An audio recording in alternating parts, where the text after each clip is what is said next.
សប្បាយអាណែសាំងសាំបាយផ្លែនៅក្នុងចិន្តាឆ្នាំនេះពណ៌ស្រីកាន់ច្រើនអស្ចារ្យ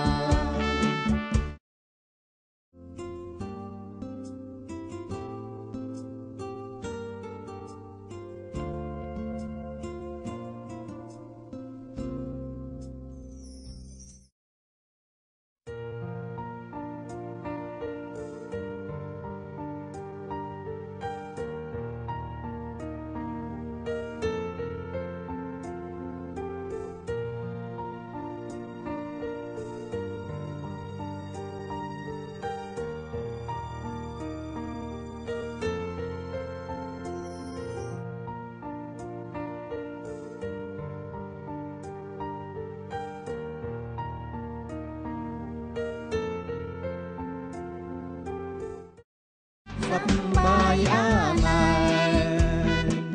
សាំងសាំបាយផ្លែនៅក្នុងចិន្តាឆ្នាំនេះពណ៌ស្រីកាន់ច្រើនអស្ចារ្យដោយសារខ្ញុំប្រើជីធម្មជាតិដោយសារខ្ញុំប្រើជីធម្មជាតិអង្គទុនល្អក្លិនឈ្ងុយបបរឆ្ងាញ់ទាំងរសជាតិដីស្រែធូរល្អពេញចិត្តក្រុមញៀនប្រជាធម្មជាតិ EMO ក្រៃប្រជាធម្មជាតិ EMO ក្រៃដូច្នេះបងប្អូន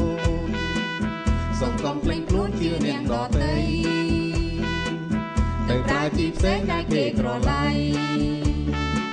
ឈ្មោះផ្សេងទីទៅក្រៅពី EM ឈ្មោះផ្សេងទីទៅក្រៅពី EM នាំខាតប្រយោជន៍ដោយកាំងក៏ហត់ខូចក្តីសង្ឃឹមសូមចាំឲ្យច្បាស់មានតែ EM